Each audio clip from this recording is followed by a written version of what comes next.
E aí, tudo beleza? Hoje eu vou apresentar esse conteúdo de biologia que é muito cobrado nos vestibulares, que é sobre a introdução à biologia e as características dos seres vivos. Então vem comigo para poder aqui aprender um pouco mais sobre esse assunto tão importante.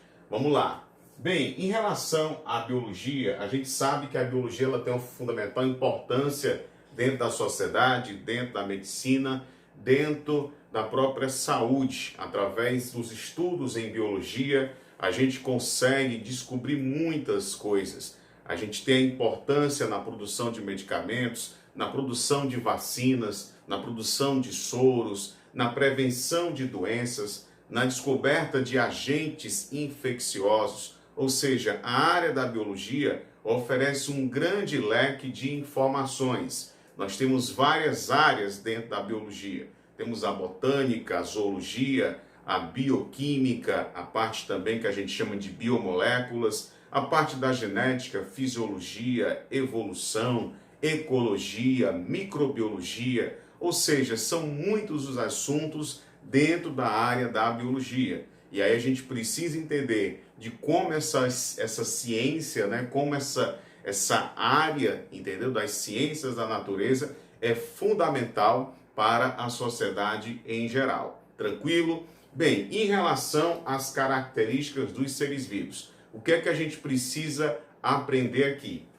Bem, os seres vivos, para serem de fato, né, serem considerados um organismo, um ser vivo em si, ele precisa apresentar algumas características. Entre elas nós temos a composição química, ou seja, os organismos eles são formados por compostos químicos, que são as substâncias orgânicas e as substâncias inorgânicas, beleza? As substâncias inorgânicas correspondem à água e os sais minerais, enquanto as substâncias orgânicas vai apresentar uma diferença aí bem interessante com relação às substâncias inorgânicas, que é a presença do elemento químico chamado de carbono. Então, as substâncias orgânicas apresentam o carbono, que é o caso dos carboidratos, das proteínas, dos lipídios, dos ácidos nucleicos e até mesmo das próprias vitaminas. Então, essas substâncias fazem parte aí dos compostos orgânicos, beleza? Então, todo organismo precisa apresentar, portanto, as substâncias químicas. E uma dica legal, a primeira substância, na substância mais abundante nos seres vivos, a gente sabe que é a água. E a segunda substância? A segunda substância é a proteína. Agora, se uma questão abordar o seguinte, qual das substâncias orgânicas é a mais abundante? Aí você vai ter, no caso, as proteínas. Beleza? Uma outra coisa, uma outra característica que é fundamental em qualquer ser vivo é a organização celular. Ou seja, segundo a teoria celular, todos os seres vivos são formados por células. Por quê? Porque a célula é a unidade básica da vida, a unidade morfofisiológica da vida. E toda célula, como diz a teoria, né, provém de outra célula. Então, todos os seres vivos têm uma organização celular. Por isso que existe, né, aí um grande debate, também questionamento, se os vírus são ou não são seres vivos. O fato é que os vírus, né, eles são considerados como seres vivos por alguns autores, alguns pesquisadores. Por quê? Porque os vírus têm uma capacidade de evoluir e têm o seu próprio material genético, certo? Agora, aqueles que acreditam que os vírus não são seres vivos, dizem o quê? Que os vírus não apresentam célula, então não pode ser considerado como um ser vivo, entendido? Então a organização celular é fundamental a qualquer ser vivo, certo? Então, por enquanto, ainda existe, né, essa divergência aí de posicionamento em relação se os vírus são ou não são os seres vivos, beleza? E nas provas, quando eles cobram sobre isso, você tem que saber dos argumentos, certo? Saber que os vírus são seres vivos, né, para aqueles pesquisadores, para aqueles autores, porque tem capacidade de evoluir e tem material genético. Agora, aqueles que dizem que os vírus não são seres vivos, é porque eles acreditam, né, pelo fato de que o vírus, por não apresentar célula, não pode ser considerado ser vivo. Beleza? Agora, essa organização celular é exatamente o quê? Os organismos, eles apresentam, né, uma constituição celular que basicamente tem que ter como componente a membrana plasmática, o material genético, certo? E o citoplasma. E aí a organização celular pode ser dividida em quê? Em células procarióticas e células eucarióticas. Beleza? Tá dando para entender aí? As células procarióticas são aquelas que não têm um núcleo definido, não têm um núcleo organizado, que a gente vai chamar de nucleóide, certo? E não tem carioteca. E além da carioteca também não vai existir, certo? Não vai estar ali presente as organelas membranosas, beleza? As células procarióticas a gente vai encontrar em quem? A gente vai encontrar nas bactérias, nas cianobactérias, beleza? Ou seja, lá no reino Monera. Já as células eucarióticas são aquelas que têm uma carioteca, têm um núcleo definido, organizado, tem também organelas membranosas. Aí as células eucarióticas, né, a gente vai encontrar, portanto, em organismos eucariontes, que é o caso aí dos animais, dos vegetais, dos fungos, dos protozoários e das algas. Beleza? Então é de fundamental importância a gente saber a diferença entre célula procariótica e célula eucariótica. Beleza? Olha, outra característica fundamental é o metabolismo, ou seja, os organismos eles possuem um metabolismo próprio, certo? Inclusive, né, os vírus eles não têm metabolismo próprio. O metabolismo que os vírus acabam apresentando é por causa de uma célula hospedeira que ele precisa infectar, entendeu? Então isso é uma informação importante também para aqueles que acreditam que os vírus não são seres vivos. E o que é o metabolismo? É um conjunto de reações que acontecem nos organismos, nos seres vivos, especialmente, né, nas células, certo, dos organismos. E esse metabolismo acontece por meio de dois processos, o anabolismo e o catabolismo, beleza? Anabolismo e o catabolismo.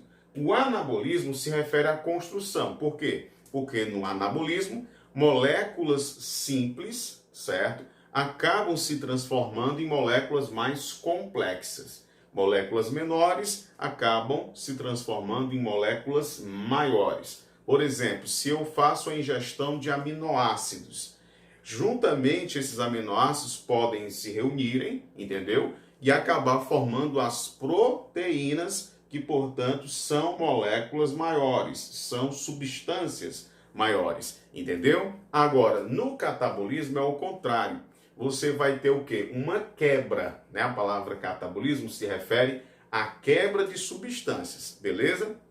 Aí o que é exatamente o catabolismo? Você vai ter substâncias ou moléculas maiores que acabam sendo quebradas em moléculas menores, fazendo aí, portanto, né, o contrário que a gente falou agora. Por exemplo, se eu faço a ingestão de proteínas, essas proteínas são quebradas, certo, em moléculas menores. Entendido aí? Isso aí é o catabolismo. Então, todo organismo precisa passar por algum tipo, né, aí de metabolismo, que é dividido em anabolismo e catabolismo, beleza? Anabolismo e catabolismo.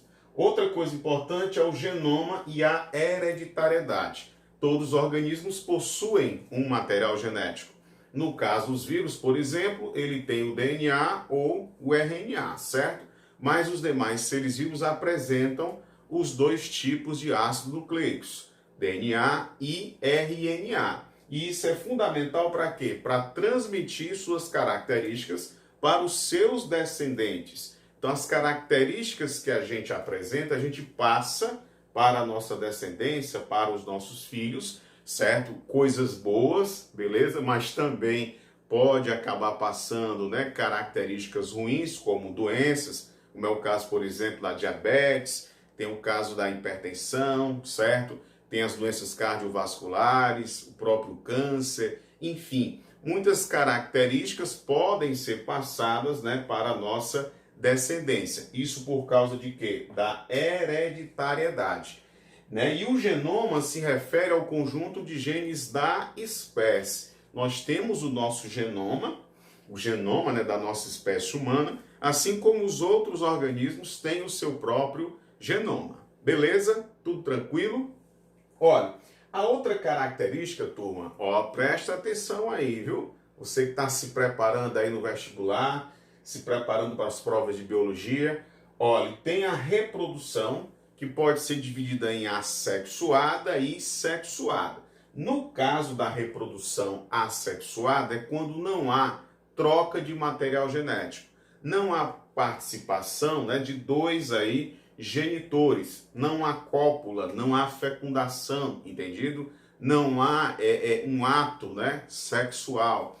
Acontece, né, quando um organismo, a partir de si mesmo, acaba formando outro organismo, né? Um exemplo de reprodução assexuada é o brotamento, onde as esponjas, por exemplo, né, os poríferos podem fazer esse tipo de reprodução, onde você tem a esponja, onde se desenvolve um brotinho ali na sua estrutura e desse broto surge ali uma nova esponja. Ou seja, não tem troca de material genético, beleza? Agora, dentro da reprodução existe também a reprodução sexuada. Aí sim, a troca de material genético, a recombinação, né, de genes, e isso promove uma coisa importante, né, para a vida, que é a variabilidade genética. O problema da reprodução assexuada é porque não gera isso, entendeu? Então, o organismo que faz somente reprodução assexuada acaba apresentando uma certa vulnerabilidade a apresentarem, né, portanto, aí infecções, problemas,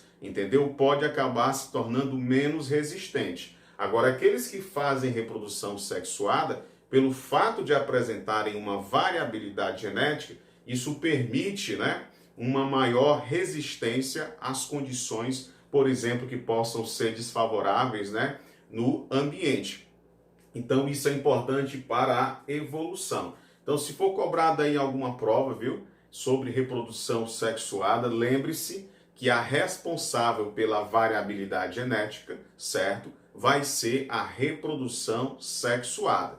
E a reprodução, né, de uma forma geral, tanto sexuada como assexuada, garante, né, a perpetuação da espécie. A grande vantagem da reprodução assexuada é o fato de que é uma reprodução mais rápida, né? O organismo ele vai ter um crescimento, certo, em termos de número, de forma muito mais rápida do que a reprodução sexuada. Uma outra coisa também, que é uma vantagem para a reprodução assexuada, como não há necessidade de parceiros, certo? Há uma menor necessidade de gastar energia. Então, o gasto energético é bem menor em relação à reprodução sexuada. Beleza? Agora, é como eu falei, tá certo? A reprodução sexuada garante, né, às espécies uma maior resistência. Beleza?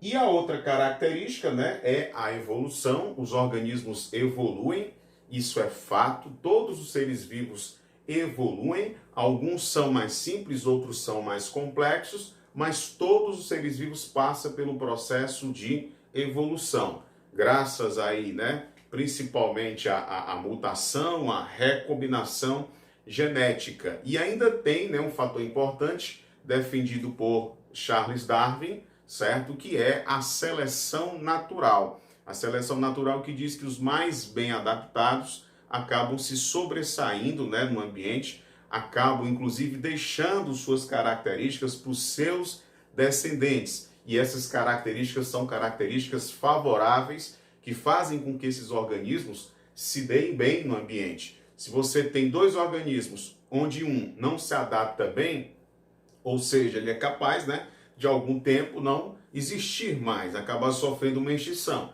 Mas aquele que se adapta bem à condição ali do meio, acaba, né, permitindo com que eles continuem, certo? E, consequentemente, suas características vão adiante, passando aí para a sua descendência, beleza? Então, todo organismo passa, sim, por uma evolução, tranquilo?